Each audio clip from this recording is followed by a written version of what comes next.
And Ryan, we think you're so important that Kathy Sipes wanted to give you a formal introduction. Okay, Kathy, go ahead. I'm not sharing my screen yet, so go ahead. Okay, well, first of all, welcome to all of our interns who were able to make it tonight. And Jean Marie is always fond of saying our esteemed interns, our inspired interns, our valued interns, and all of the above counts for you. We know that you're going through very challenging and arduous work right now during the semester, but we promise you that it will be all worth it in the end. And this evening is no different from that. This is a time that you're supposed to be here, but you're giving up your time for professional development. And I just want to say, and you can hear it already from Ryan's little introduction of himself, he has been so crucial to so many of us as we moved from face-to-face learning to virtual learning. He has been the support system and the cheerleader and the expert in all of it. And so his expertise comes really unrivaled at the School of Education, but his generosity comes unrivaled as well. So we're really grateful for him to be here tonight, for you to get to know him. For those who are taking graduate classes, you probably will have the pleasure of having him instruct you. And so we hope that the next hour and a half will be pleasurable and well spent. So thank you, Ryan, for doing this for us. Oh, thank you, Kathy. You're too nice. So I'm going to go ahead and get started. I'm going to share my screen. So let me kind of just take a moment and get all situated here. So share my screen. Oh, that was the opposite. There we go. Okay, so I think we're all squared away. So let me do one more thing. Okay. I think we're all set now. Okay, so this is called being close at a distance. So it's remote learning during COVID-19. Now, I understand that some of you are in school systems that are either currently participating in distance learning, or you might be getting ready to go back or have gone back to hybrid learning, maybe even, and I know that some people in, private schools and stuff like that are face-to-face. The strategies and ideas that I have are very much interchangeable no matter what modality you're experiencing right now. So I tried to find resources, suggestions that'll serve you well no matter what. So I want to go ahead and get started. And first off, saying during this pandemic, teachers were the glue of society. While the brave doctors, nurses, and frontline workers combated the virus, teachers also never abandoned their posts, despite being scared for themselves and their families, despite many lacking essential tools and training to shift to 100% online learning. Despite this so-called new normal, they provided the best instruction they could. Luckily, the digital generations were made for this. Come on, there we go. This entire situation hit home for my wife and I. Connor, 12, he's the tall one right there, and Ben, 6, we discovered that our new normal wasn't normal at all. So my children, along with many others, had to abandon the physical school building they loved. They were unable to visit friends or extended family. They had to share a home with 2 working adults during a global crisis, and they had to do this with the uncertainty of their continued health and well-being. And globally, just to kind of give you the numbers, 1.5 billion students, that's over 87%, had their schools closed.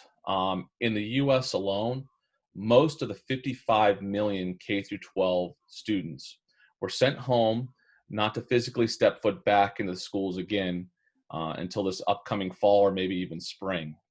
Individual school systems were left on their own to offer instruction at a distance. Schools were forced to perform a monumental pivot and discovered it wasn't easy to go virtual.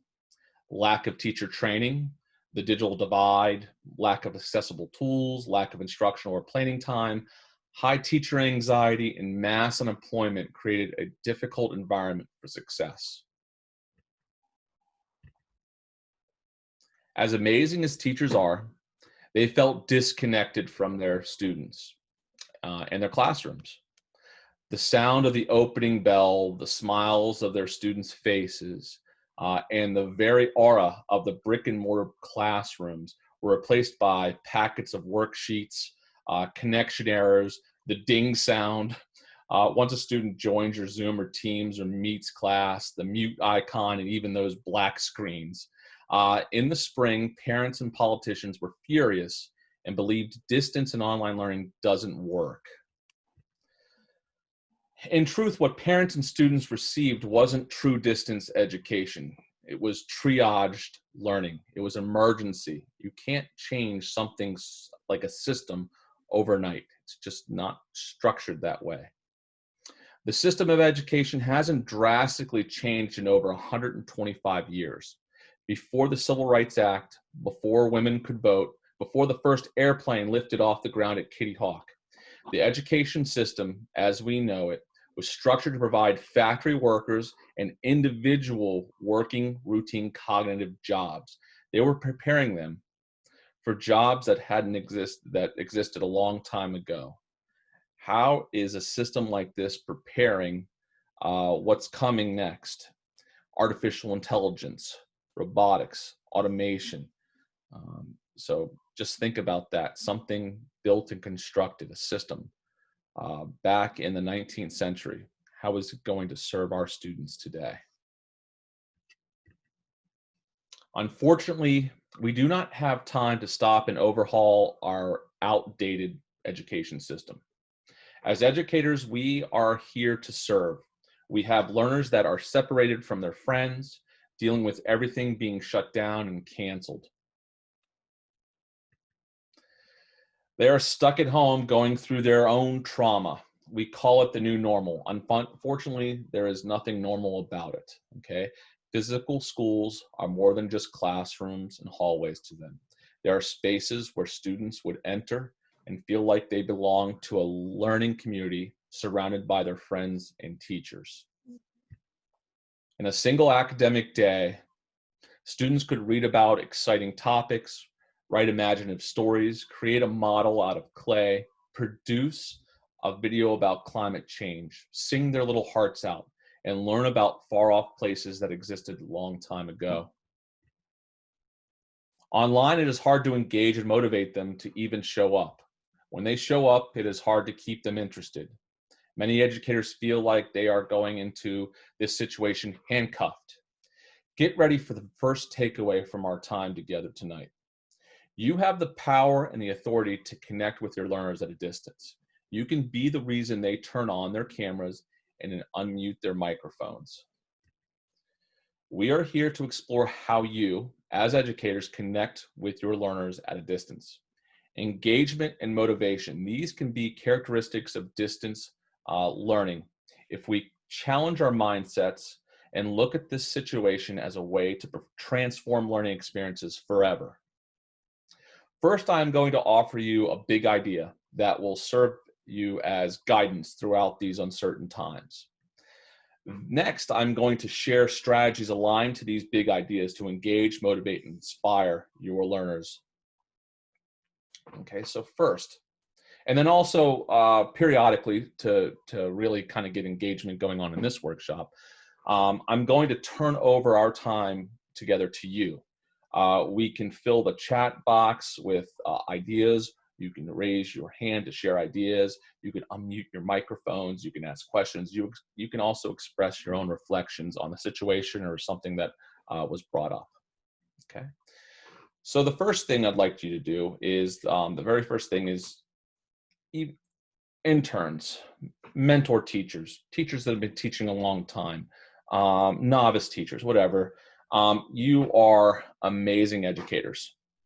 However, you have to remember that you are not Wonder Woman nor Superman.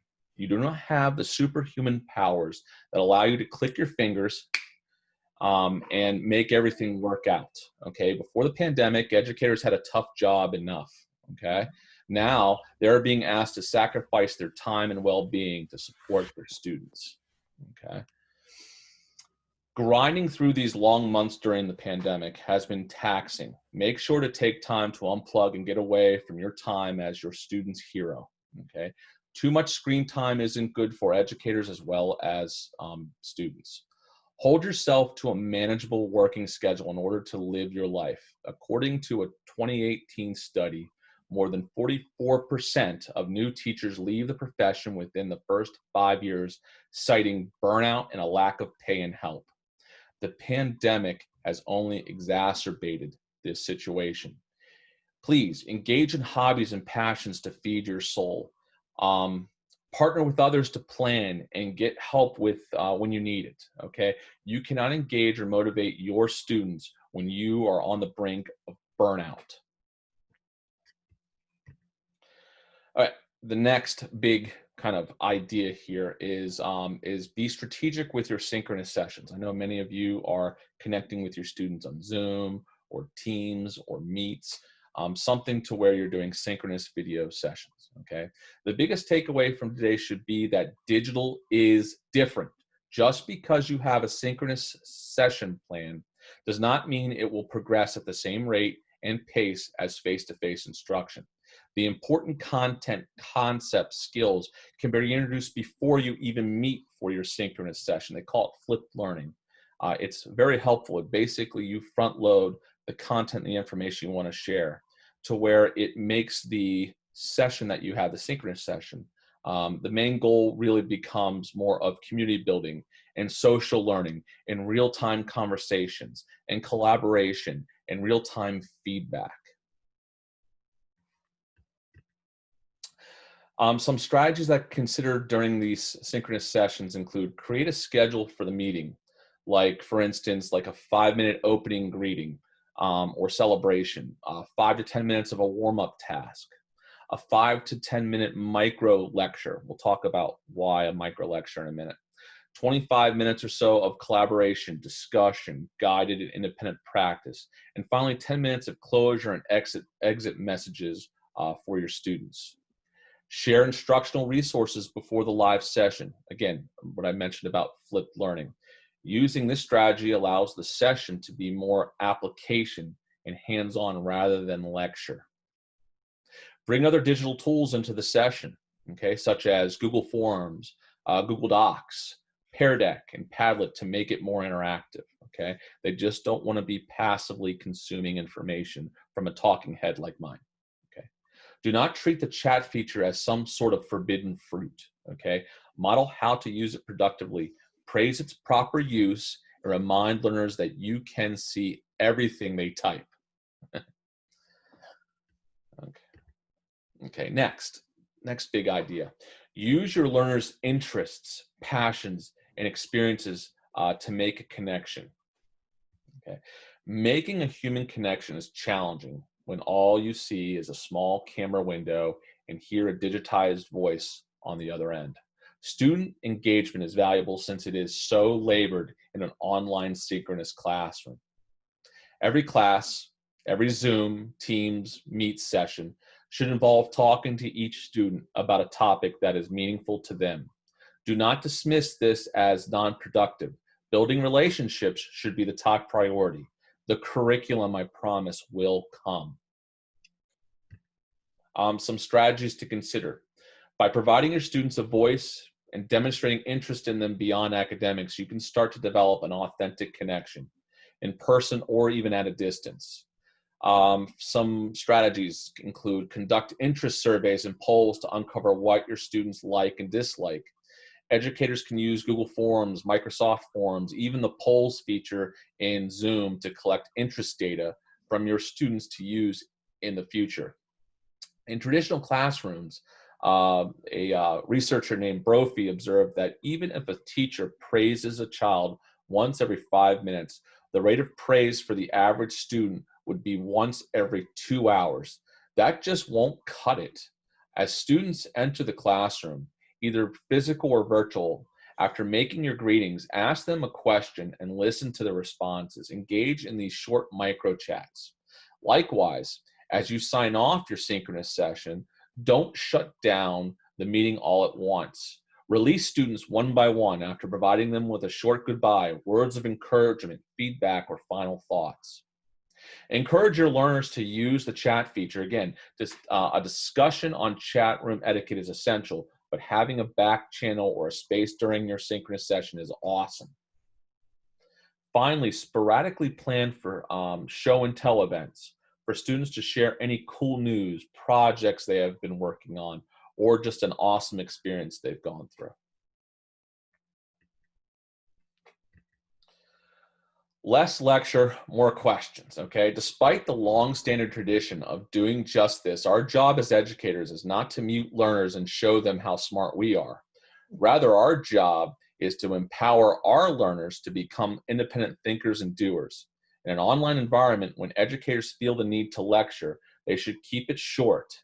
What should take up all the time are your students thinking, discussing, and doing.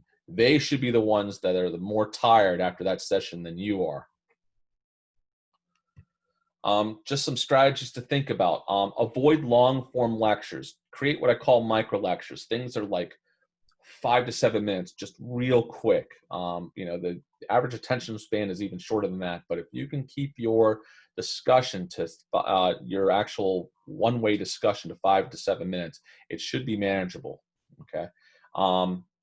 Let's see, prepare a list of questions to ask. Do not try to come up with questions on the fly. It just doesn't work. Sometimes it's just like the deer caught in the headlights. You're like, oh, what do I ask? If you come up with like a list of questions beforehand, it will help you. Use Q&A sessions to dig deeper into subjects and to topics. Encourage students to ask and answer each other's questions in the chat, again, in the chat box. Also, don't feel bad about just unmuting and having kids randomly go ahead and just answer what they, a question that they might have, or, go, again, student to student instead of student to teacher. You don't have to be the source of all information inside your classroom.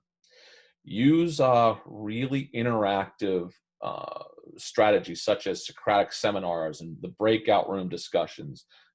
Try and plan for something like jigsaw activities, and also what I call hot potato, where you basically are just calling students, one at a time, quickly with questions. It'll keep them engaged and focused, and they can discover that they can't really go into this lull where they basically sleep and you become just they basically become a passive consumer of information, or they just ignore you completely. We want them to become what I call prosumers. They both consume, but they also produce information in these sessions somehow. Okay, at this point in time, this is our idea, question, reflection. So far I've gone through a bunch of strategies. I'd like to go ahead and open up the chat box. I'd also like to feel free if you would like to unmute. I'm going to sit here. I'm going to put up the screens. Are there any ideas that you have, or things that you liked to hear, or questions that you might have, or just reflections on anything that's going on? I will say my last placement, the hot potato method, we had to stop using it because we called on kids and they wouldn't answer. They just walked away from their computer. And after you call on 2 or 3 kids, it just kind of sets a bad precedent that it's okay, because we weren't allowed to have them turn on their cameras, and sending emails to their parents didn't do anything. So it can be a good and bad in this environment. Yeah, Jacob, you're absolutely right. It can be good and bad, but if you model that expectation at beforehand, it might help. But then again, I know that everything is it's a case-by-case basis. So I completely understand that. Katie, go ahead. Kind of combat that, we do like, hey, you're the next contestant on The Price is Right, come on down, when we can't get them to answer. Or we like call them through the Ouija board. So you can also put a list of who you're going to talk to in the actual chat feature too. They have no problem going to the chat feature. Lily? Yeah, so I just put something in the chat. It's a link to a podcast that I listened to called Cult of Pedagogy. And specifically, there was an episode where they talked about how to create moments of genuine connection in an online classroom. And it was excellent. It's definitely worth the listen. It's worth the read, because she actually transcribes the entire interview. But the goal of this teacher is to create a moment of genuine connection with every student. I think he said like at least once a week, where you actually like have a clipboard of each student, and you say, okay, did I actually make an effort to create that moment of genuine connection with that student? And then you actually physically check it off and make sure that you're having those conversations. Otherwise, you find that you settle into this lull of maybe speaking with the same 3-4 students that become like, your favorite students, or students that, become the ones that want to speak to you. Yeah, Jennifer Gonzalez, she runs the Cult of Pedagogy. She's she's an amazing creator of content. She writes her own books. Just truly a fantastic kindred spirit when it comes to education. If you are ever interested in podcasts, she's definitely somebody to follow. It's called the Cult of Pedagogy. It sounds a little creepy, but I promise it is it's a really good listen for the podcast. It's great reading. She does her own blog. Sign up for her weekly digest that's sent to your inbox. It's really helpful. So very good.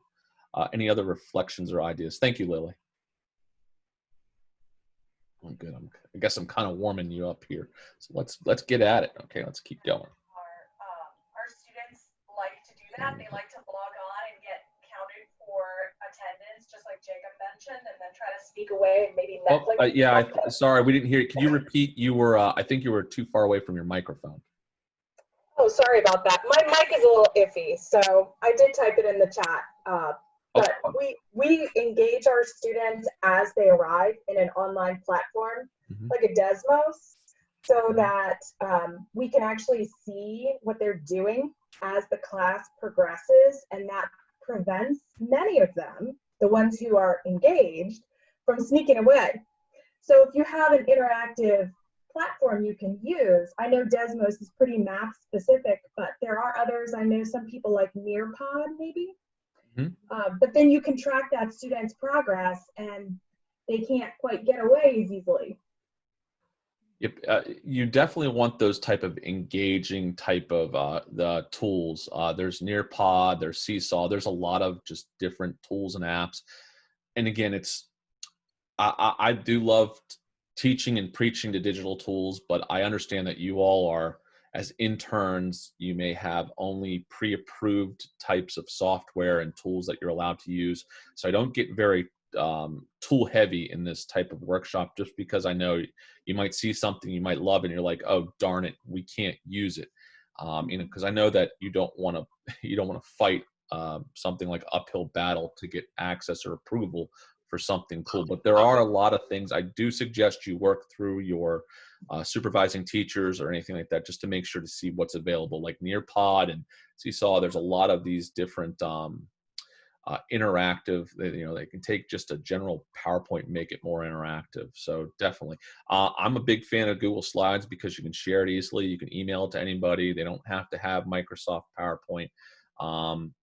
It's just truly remarkable and amazing. Now they allow you to actually narrate, so this way it makes it more accessible to students that might have issues with hearing, or ELL students that may have problems with reading the text. It might need both the text and the audio to kind of make the connection to what you're typing or writing or including in your slides. So excellent. I just really student gradually. Yep. It is, and you think about, and Robert mentioned that he does like the releasing of students gradually. You might think it might take 10 minutes. It really doesn't. I'm not talking about having like a 45-second to 1-minute conversation. It's just really generally like a 15-second or a 10 to 15-second little chat. And, it's like 4 or 5 minutes. You really do want that social learning, but you also want to make that connection. And I do like how everybody's trying to make some sort of like connection, especially at a distance. Let's see. Anthea said, with my nonverbal students and getting them comfortable on the virtual platform, we use Jamboard, Google Slides, and Boom cards. So what helped me was taking the time to pair and find the appropriate reinforcers. Yep. Anthea, it sounds like you're taking a very strategic approach to how you make engagement, interactivity, and also how you provide support for your students. Excellent. because student parents may not want to see. Yeah, and I do understand that. I know that there's a lot of policies involved with the cameras, whether some counties want them on, some want them off, some want to give choice. I know it's not a battle that you can fight as an intern. I just go with please don't get in any trouble. But also at the same point in time, be understanding. If there's a situation that they feel uncomfortable about, you really do have to support them. You want them to feel comfortable. Again, you are the rock stars. You are the superheroes. So please keep that connection going. So anyway, so we're gonna go ahead and get going for the rest of the time. So let me put this on over here, and I am going to shrink my box down and the play button. Okay, so here we go. We are back. Okay, so let me get going. I'm hoping that this is not. There we are. Put this over here. Okay, so multimedia is marvelous. So as educators, we have to understand that this is the digital generation we are teaching now. As our generation was paper and pencil trained, this generation is light and sound trained. Inherently, humans are all visual learners. We process information visually 60,000 times faster than we do text. Images, songs, slideshows, and video clips are excellent resources to share at a distance. The nice thing is you can go out and find just about anything that's out there.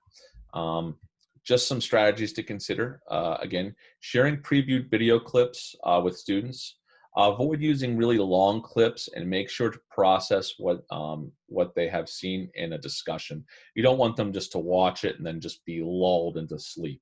Okay, what you want to do is pick like 5 minutes, the clip shouldn't be more than like 5 minutes long, but also do something. This way they're not just watching it and kind of like doing other things like trying to multitask or staring at their phones or there's a lot of things. Typically they're having it in their rooms. They can be distracted easily. You want to tell them that you're going to be doing something afterwards that's going to be extremely important. Or you can even tell them what they're going to do before they actually watch the videos. So this way you're priming them and they're prepared. Record narration for books, instructional directions, or feedback. Again, the human voice, even digitized, is something sometimes even more comforting than text in a book or on a screen. There's a lot of free, most computers can record your audio and you can share it online. There are a lot of other online ones. If you just go and do a search for, free audio, you'll be able to find plenty. I use Vocaroo. It's VOCAROO. It allows you to record, and then you can send the recordings to either you can save the link or you can share it or download it. So either way. Try to add images to instructional resources to draw the eye. Make sure they are that you're using high resolution images to draw on the eye. If it's something pixelated or too small, a lot of times they have a very critical eye. They'll just ignore it. When you're creating your slide decks or you're creating anything or finding something online, just monitor the color use, the font use, the font size, and the amount of text on the resources you share. Instructional resources should be easy to read and see. They should also just be appealing to the eye. So please make sure, again, these are some of the strategies that work that'll help you. A lot of times, in fact, I'll even show you one of the slide deck things I use at the very beginning that I suggest. It helps to organize all of your online lessons. I'll show you, but not quite yet. Okay, student choice, student voice. Okay, so what happens when students own their learning? They become problem solvers. They develop growth mindsets. They learn to experiment and they learn to tinker. They develop creativity. They practice divergent thinking. They cultivate geeky interests. They chase their passions. When a student gets to make a choice, they have a voice in their learning. After they leave your classroom, they will remember the freedom and value you placed in them. They will develop into what's called lifelong learners, which is what we need, especially in this day and age where things are constantly changing, okay? The only thing that's a certainty now is how much things will change. Of course, like here's one of my favorite strategies that work when it comes to student voice and choice, and that's choice boards. This is different than Jamboard. This is choice board, where what you do is you basically break it up. Choice board provides students with the power to choose how to learn a particular subject or concept. This freedom encourages them to be more responsible, accountable, and independent in their learning. It also allows them to work on the activities at their own pace. The boards are useful for teachers as it enables them to identify and use student interests and preferences to stimulate active learning and student engagement. So some of these things could be like links to an article online or a video to watch, or they have to complete this task, or again, when creating your choice boards, you want that, consider, again, consumers and producers, which I call prosumers.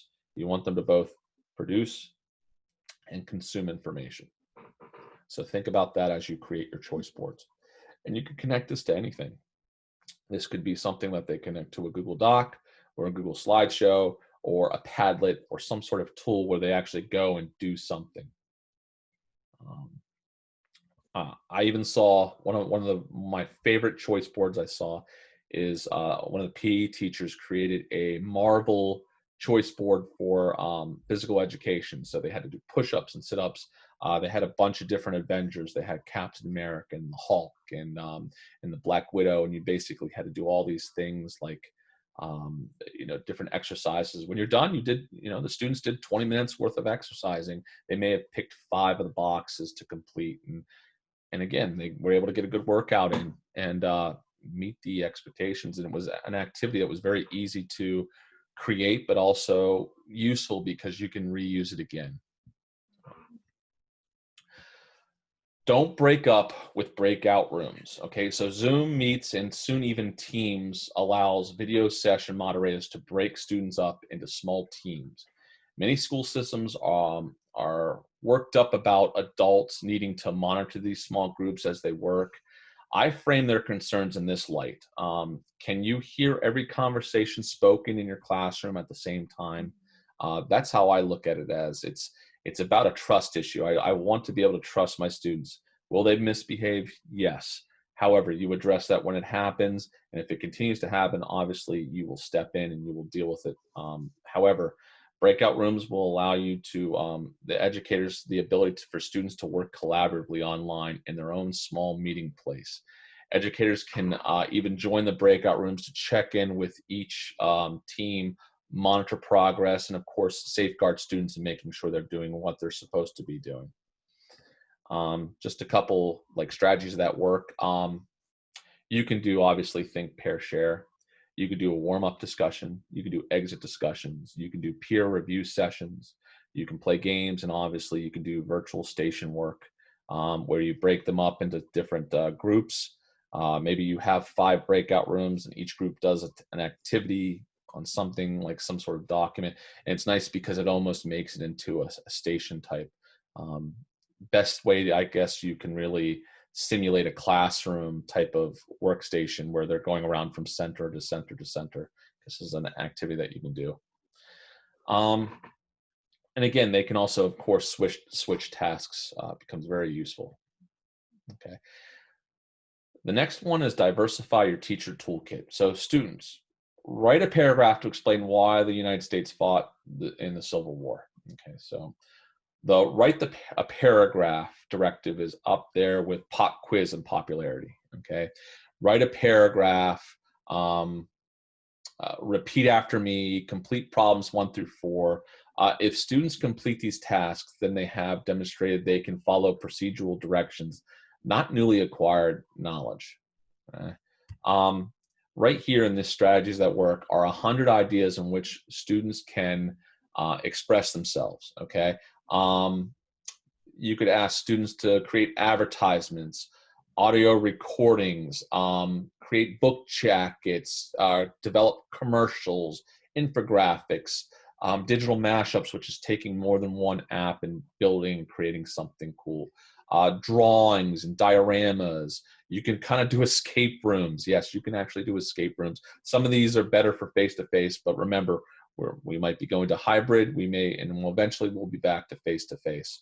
You can do experiments, create simple ones, even they can do at home. There's obviously Google Earth tours. Google Earth is a free app that you can absolutely do. Yes, Katie mentioned digital escape rooms are worth the price in Teacher Pay Teacher.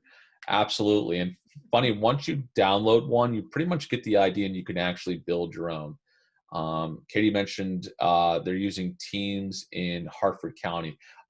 They keep on, for Teams, I think they keep on pushing the breakout rooms back a little bit. So again, it's about release when it's finally going to come out. I think they pushed it a couple. They want to get it right is what they really want to do. You can do sketch notes. I'm sorry, what was that? We have used it already in my classroom. Oh, So, okay. So yeah. it did come out. Okay. I Yeah, keep we've been on reading online that there's like Zoom's had it for a while. Google Meets, I think, has had it for a while. I just wasn't sure about Teams. I just read that it was going to come out. It may have gone out to schools already, but I wasn't sure. Thank you for clarifying. There's other things too. You could do literature circles. That's kind of like pre-made for breakout rooms, but you can also, of course, do it just regularly. You can do it offline too. The nice thing is it's not just about synchronous, but there's also the asynchronous that you have planning. So please make sure you're kind of coming up with different ways. There's book reviews, there's movie reviews, project-based learning. There's place-based learning because they can probably still go and visit places now that things are getting let up. There's public service announcements. There's puppet shows. Think about doing a cute puppet show. That would be just awesome. I know, and again, doing a puppet show, they have to turn on their screens. You may want to plan if they don't have a screen again, or if they're very nervous, they could even be the narrator, so they could be they could be the voice from beyond that kind of narrates certain things. So you can make it work. Social media pages, there's tag clouds, there's thought bubbles, there's so many different things that you can do to engage. And I'll make sure that I give you this list, and I'll send this to you after this is done. It's just I have to kind of package it properly, make sure to send it to you because there's a lot of images in here. It makes it really a big file, so I'll try and make sure to make it into something useful for you. Okay. Change feedback into feed forward. Okay. So as incredible as educators are, they cannot always provide timely, precise, and constructive feedback to their students. With class sizes over 20, 25, even 30 students, it is challenging to stop the world, lock eyes with the student, and have a one-to-one conversation about their performance, feelings, and ideas. This has to stop. Okay. At a distance, it is absolutely possible to give effective feedback to each student. Okay. Again, here are some of those, during online meetings, strategically plan times to share with everyone the strengths and good performance of each student. Even if you have to, and it's not about like coming up with pre-canned ideas or suggestions like good work, nice work. It's try and get, what was so good, what happened that was so awesome. Try and really focus in on your feedback. Be specific, because then they know that you focused in on them and you came up with something Now very this is the thing. Are you okay? You okay? Hello? Yep, I'm fine. Now this is the thing in chalk and wire. When I go in there, I'm listening. Go ahead. Hello? I'm not sure if they were in the right class. Oh, okay. Okay. But if that person comes back on, they can always type in the chat feature. I'll help them later. No problem. Instruct students in the nuances of providing constructive peer feedback. Okay. Provide students with the ability to work together, evaluate work, and provide and accept feedback in a positive manner. As learners improve in this exercise, they can begin to evaluate their own work. So you really want to try and use peer and self-review. This way you can kind of use the breakout rooms, and you can make into small groups. This way they're not becoming so nervous as to what exactly is happening, that they don't hear like a class of 25 is not sharing something. It's just it's myself and maybe one or two other students. There are ways that you can break up these rooms to make it very helpful when it comes to giving peer feedback, because they really should be able to critically analyze their own work and their peers' work. Send random emails and messages to students letting them know how they are doing. And of course, you can carbon copy their parents. The parents will absolutely freak about it. They'll love to hear positive feedback come home. Yeah. And again, some of these are things that you might have considered. Some of these things may be things that you're doing. That's absolutely wonderful. Instead of text-based feedback, use audio and video commenting to send students personalized messages on their progress. Many learning management systems provide these features. If not, again, you can use Vocaroo for audio feedback. You just record and send it to them. These clips are usually very small. It doesn't have to be something like 5 or 10 minutes long. It could be something like 30 seconds. They'll appreciate this and they'll hear your voice saying something that I think is sometimes to them, again, is more meaningful, because this is the digital generations. They are definitely light and sound trained. Try also to play review games on sites that provide instant feedback to learners, such as Kahoot and Socrative and Acadly. I can never say here. Quizlet, and of course also Seesaw. There's a couple different other ones. I'm sure there's a lot. And in just a second, I think it's even this one. Yes. So in this second, I'm going to go ahead and hit the exit, and I am going to put everybody up on the screen here and see. And now, what are some of the ideas? What are some of the feedback, reflections, whatever you have? Please go ahead. Feel free to unmute your microphones. I'm also checking the Zoom chat feature. Go ahead and let's share anything that's jumping out at you as an idea that you can take back and use.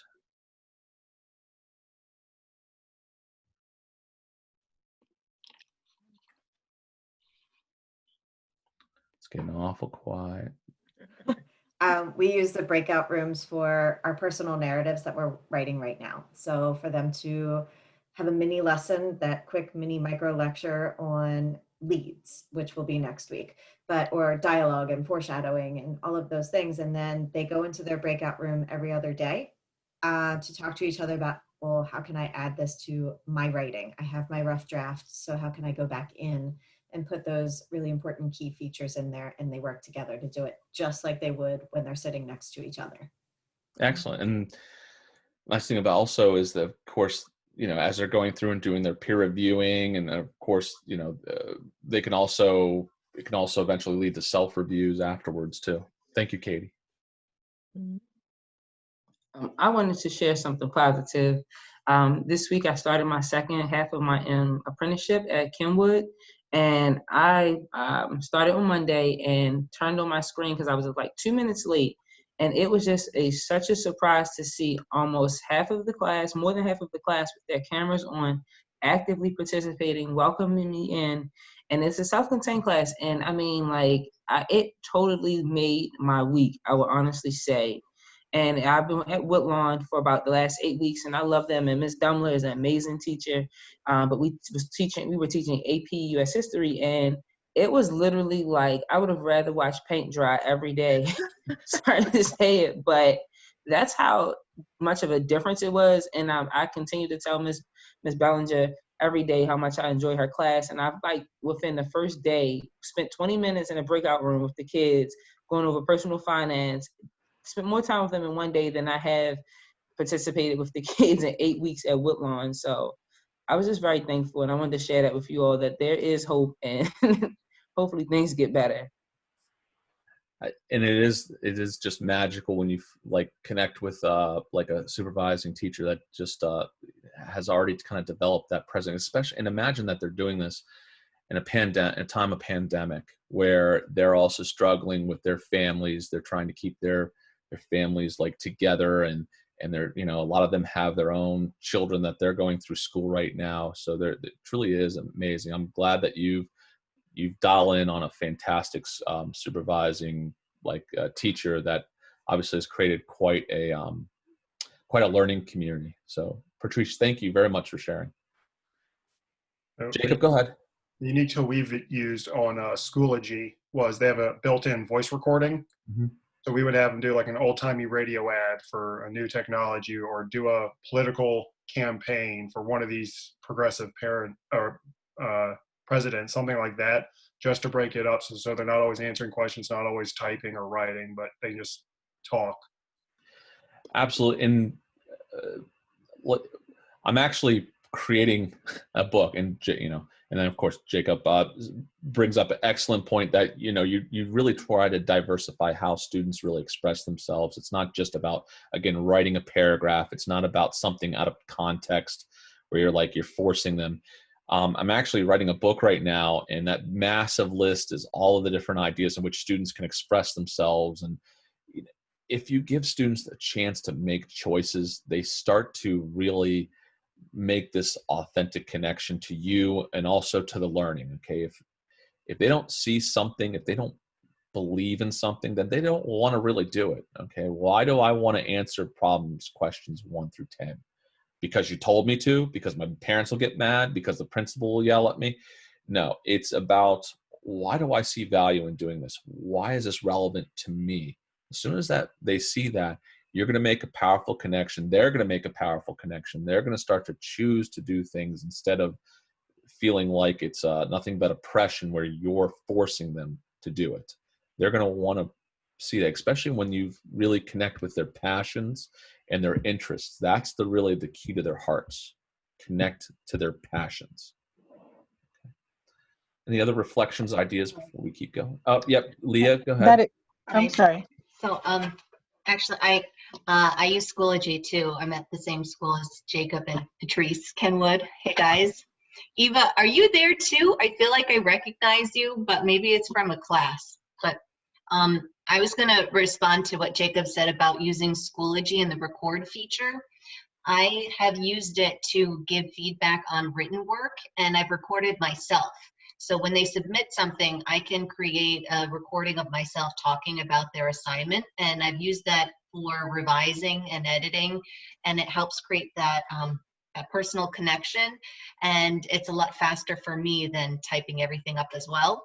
And they appreciate watching that video and listening to it instead of having to read through everything as well. Because you diversify how they are, taking in information. It's very helpful. Somebody else, I think, unmuted and was going to talk. I'm sorry, it was me, Ryan. It's Anthea. When I think about your comment when you said choices, so important. Are you there? You just frozen on my screen. No, I'm kidding. frozen. Okay. Sorry. I'm probably frozen too. But I do agree with the choices, because when I look at my the kiddos that I work with, and we are using Jamboard, it was very hard in the beginning because the students would just stare at you, and I wanted to give the students the choice and a voice, to be able to manipulate those Jamboards and to actually tell me what they're working for or what do they want to work for. I didn't want to think for them. I wanted them to, say, hey, I want Spider-Man. So I had, when you said choices, it made me think of my focus student that I work with. So I found out that he really loves superheroes. So I incorporated that into our Jamboard sessions. So he would choose which one he was working for, if it was Spider-Man. So sometimes when he would get distracted, I would bring him back, by having him choose which one. So for my focus learner, I got him to use more verbal communication just by adding a superhero to, the Jamboard. So I do agree, choices is very important. In any platform, it's very important. Absolutely. We have to, anytime that we can try and give the power back to the students, they're going to be appreciative, because they're not going to look at us as dictators. They're going to look at us as guides, and really as the helpful hand that will help to get them on and get them through to school and success in life. Right. So I just wanted to share that, because I had a lot of success on Jamboard with my kiddos. And I got her to turn on her camera. So it's a small victory. Excellent. Thank you. And she has a lovely smile too, so I'm really excited that she turned on her camera. Okay, so I'm going to go ahead and I have been looking inside of this camera. Flipgrid, yes. I absolutely love Flipgrid. And again, you have to be careful with what tools you're allowed to use in your school systems.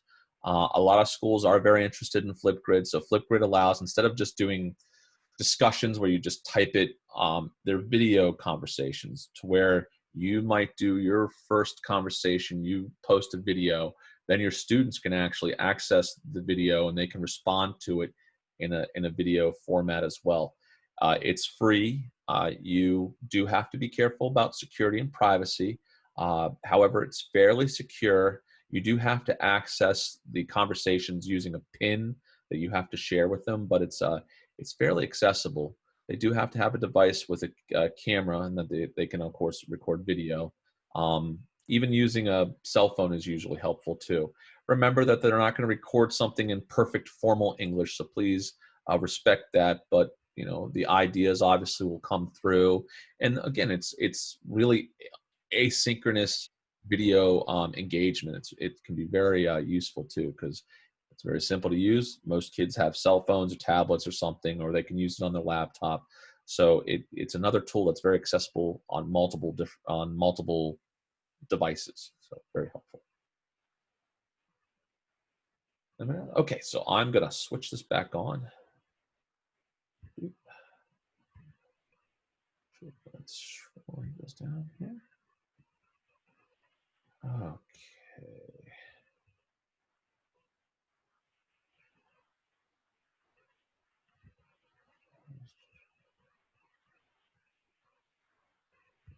Okay.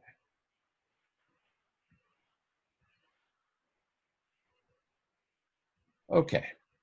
So avoid Zoom fatigue. So meetings online increases our cognitive load because several of its features take up a lot of conscious capacity. Okay. Our feelings and attitudes are largely conveyed by nonverbal signals such as facial expressions, the tone and pitch of our voices, gestures, posture, and the distance between the communicators.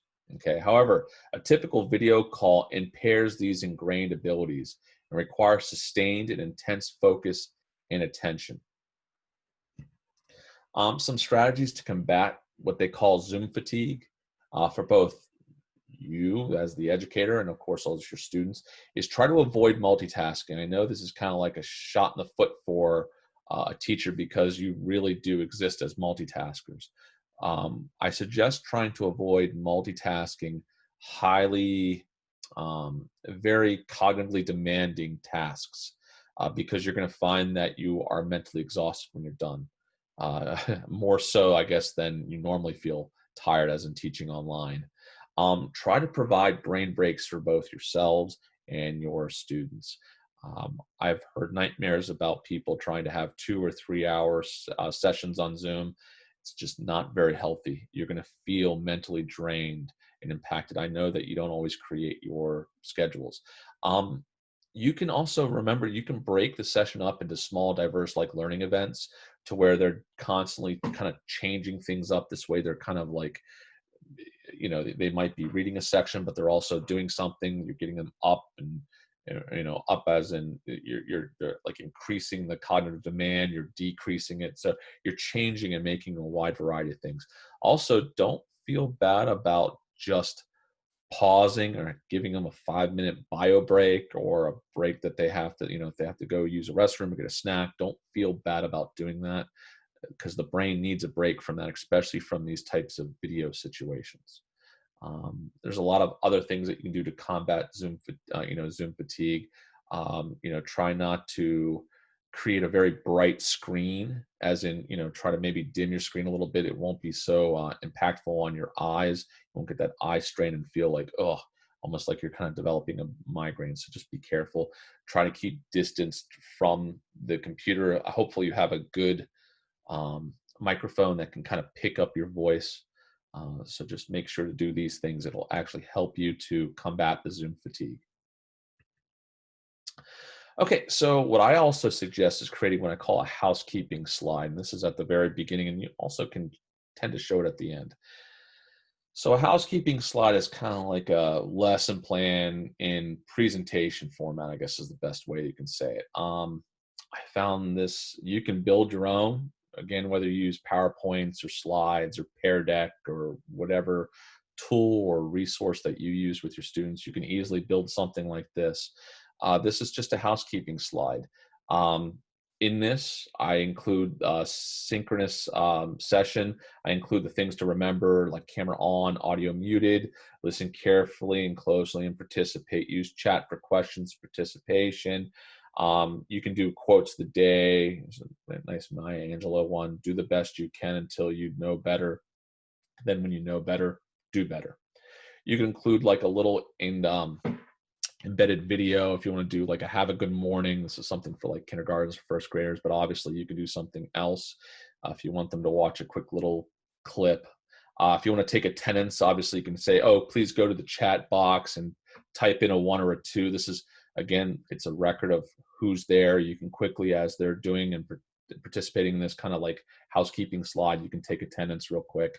And also the to-do, you're keeping them organized. I know that my little 7-year-old had a big issue tonight.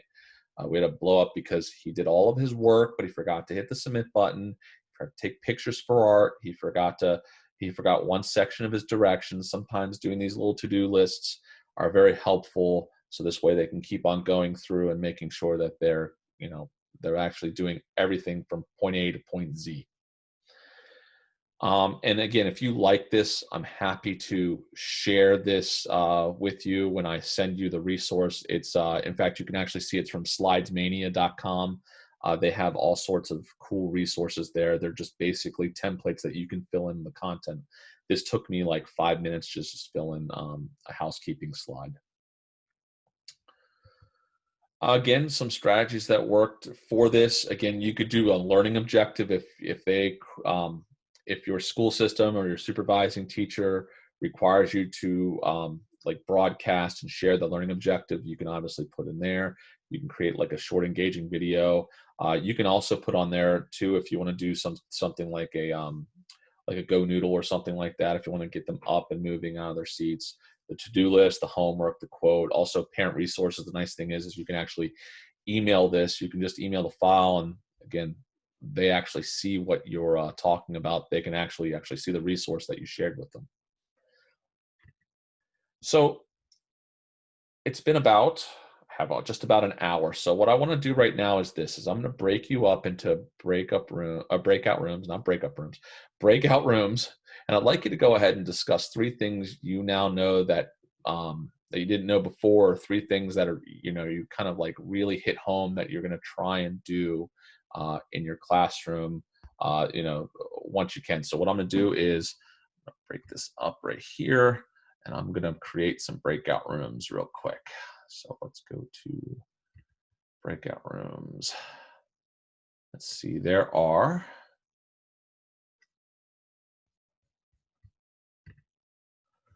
where'd my breakout rooms go? Here it is. Okay, breakout rooms. And I have 19, so let's do 5 groups of 3 or 4 participants. So I'm just going to let you go right there. And again, the prompt is, because the prompt always doesn't go over 3 things that you're going to, that you've learned during this 60-minute session that we've had together. Or again, 3 things that, really like, I'm really going to try and implement this in my classroom. So go ahead, and I'm going to hit create the breakout rooms. I'm going to hit open. You should get a prompt that says, enter the room. Please go ahead and enter it. I'm going to give you about 5 minutes to discuss, and I'll stop in.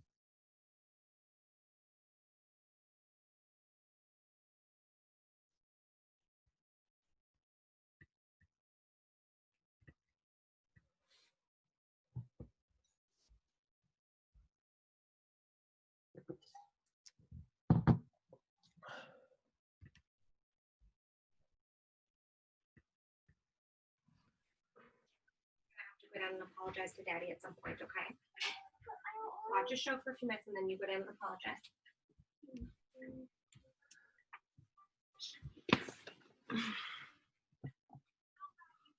Hi, everybody. How's it going? We're just gathering. Awesome.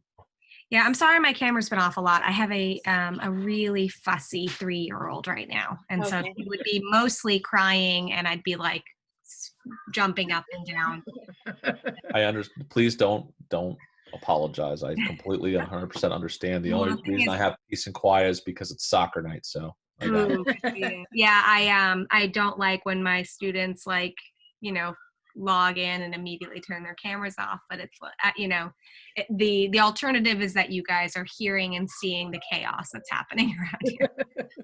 It just goes to show just how amazing and hardworking everybody is, because you Oh just my have to gosh. kind of put everything out, you just have to close everything out temporarily so you Mhm. can do things. Anyway, so are there some things that, some strategies or suggestions or things that you're going to try and take, maybe take back, or 3 things that kind of like came up there like, oh, that's really interesting? Yeah, one of them for me was the micro lessons, like literally kind of chunking out. So for us, it's we've gone from 90 minutes in person to 45-minute lessons, which is really difficult. I mean, you think 45 minutes, it's a long time. It's not. It's like by the time you finish any type of warm up or discussion or creating a moment of genuine connection, you've got like 35 minutes left or whatever it is.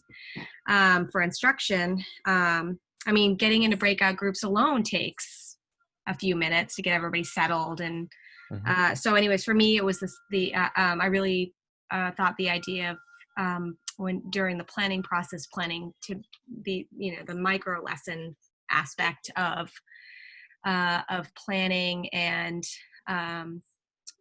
having your questions planned out, everything planned out in advance so that you can kind of go boom, boom, boom all the way through. I thought that was helpful. Mhm. Excellent. Thank you, Lily. I hope it helps you. I'm gonna leave you in Kathy's more than capable hands. I'm gonna leave the room and go on. Thank you very much, by the way. All right. See you in a little bit. Mhm.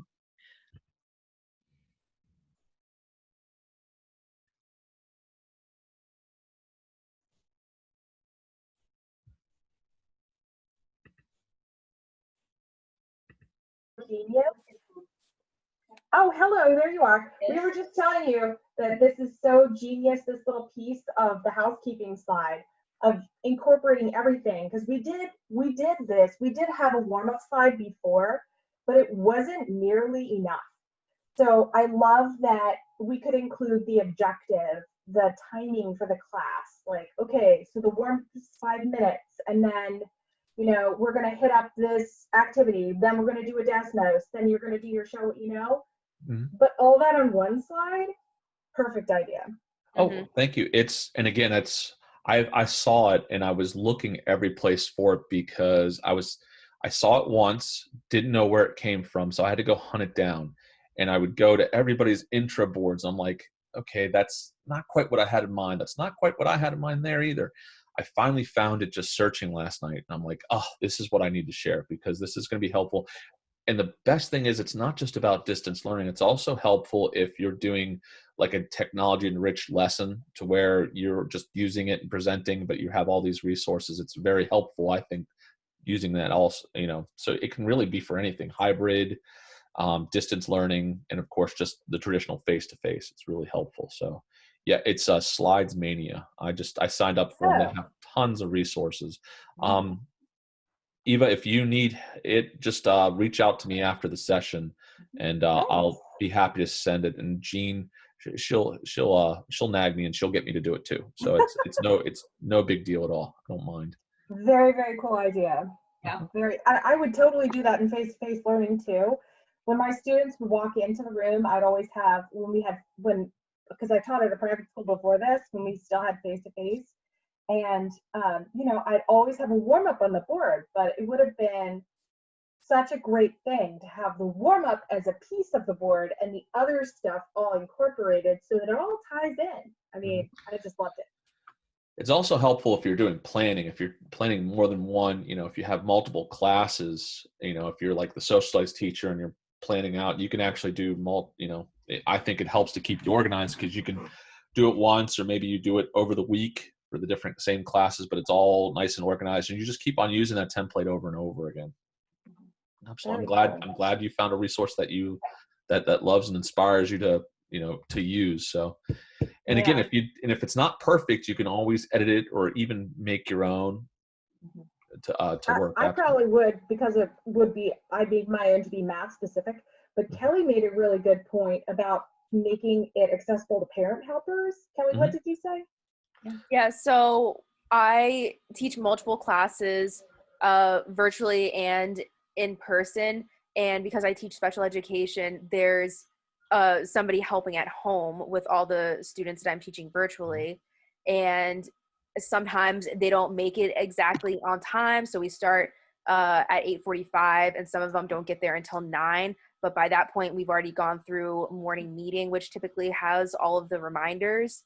So it would be great to have a like transition slide in between the classes with, I typically do a countdown timer of when the class is about to begin, but I can do that countdown timer. I could do some reminders for like the helpers at home. I can do the objective for the class that's coming up. And I think that's a fantastic idea.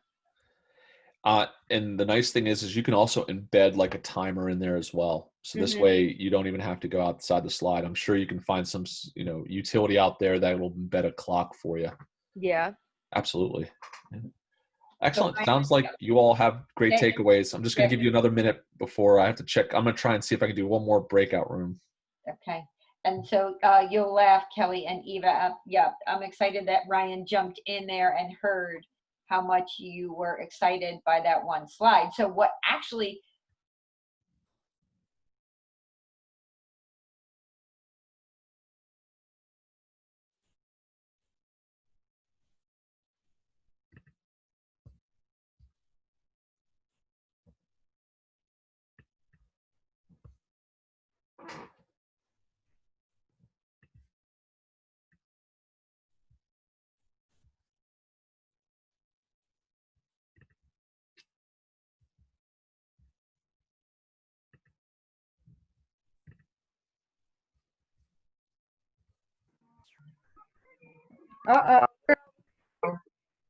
in another meeting.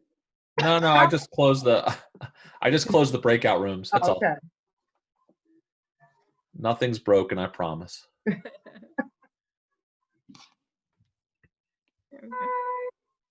Hi, Lisa. I sent you a message. I saw it. Guess what I got? I'm so excited. Teacher of the month yesterday. Teacher of the month. I could not believe it. I was it really yeah. I was like, wow, what an honor. Congratulations. I was just about to put it on. I need to get my plaque tomorrow. That's wonderful. Good for you. Thank you. Yes. My 1 second, my thing may have just had a hiccup. There we go. Let me hit the share button. During a pandemic, yeah, it was good. Thank you, Lily.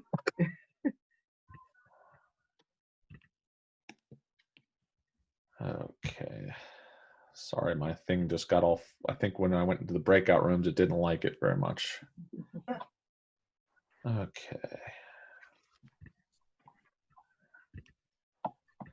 Okay, so 2 questions you might still have. So this is the questioning session. I'm not going to break you up into rooms. I'm going to go ahead and ask you to go ahead and unmute. I'm still going to monitor the chat box. If you have any questions that you'd rather just ask in the chat feature, I'll absolutely do. But I'm going to unmute you all and go ahead and have at it. Ask any questions that you might still have after watching all this and thinking about it as you reflect in your groups. What do you have? Escape.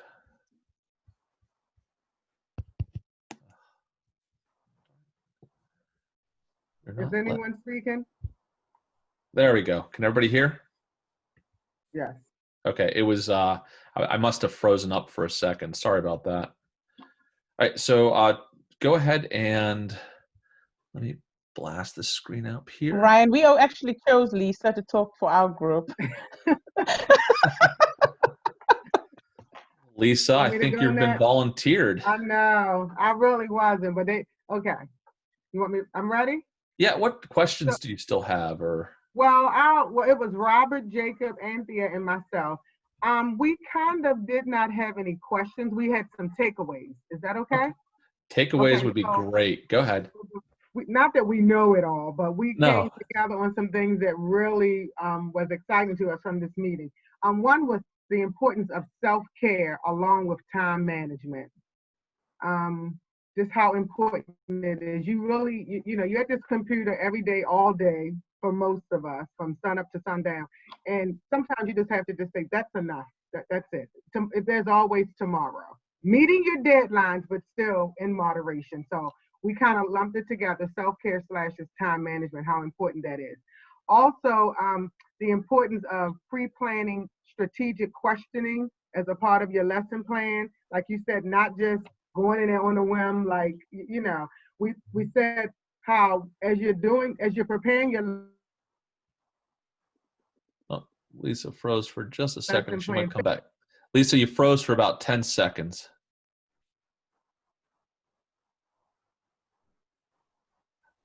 Lisa, you may want to try and turn I'm off your back web. now. Yeah, try to turn off your web camera and just use the audio. Sometimes it helps with the bandwidth. Can you hear me now? I can hear you. Go ahead.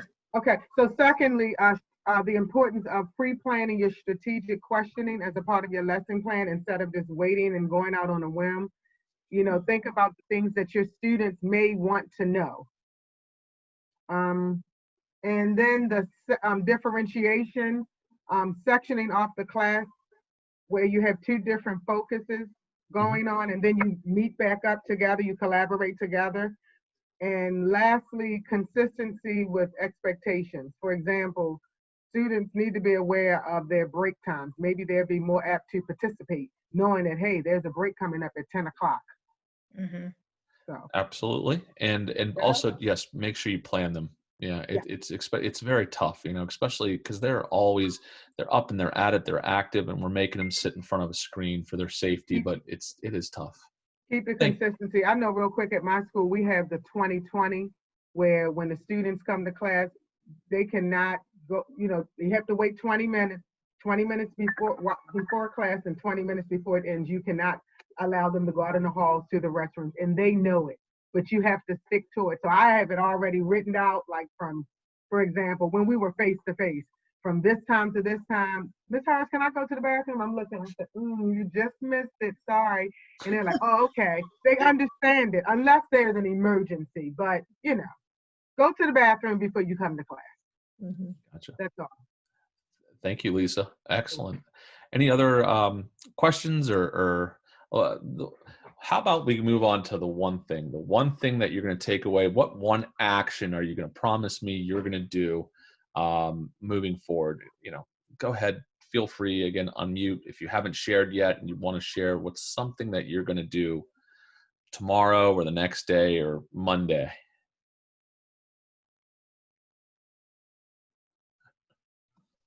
I said I would use the escape rooms. I'm excited to use that with my high schoolers.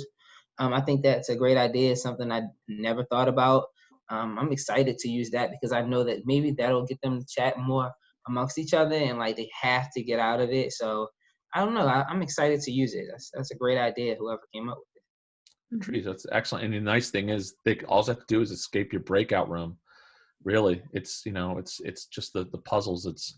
But yeah, definitely. I mean, teacher pay teacher is going to have those things, but they're going to cost money. However, they Let might. me know which ones you need, and I'm willing to share the ones I've already paid for. Okay, got you. Thank you, Katie. Thank you. We gotta share with each other. We have to. Absolutely, it's not stealing; it's borrowing. Remember.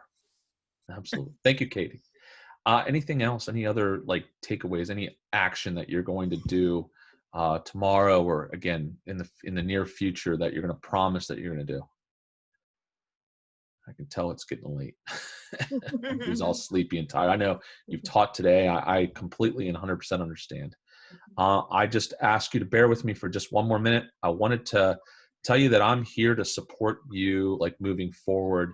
So if you want more ideas and suggestions, let me go ahead and hit the play button one last time before I turn this over to, let's see, where's my play button? Here we are.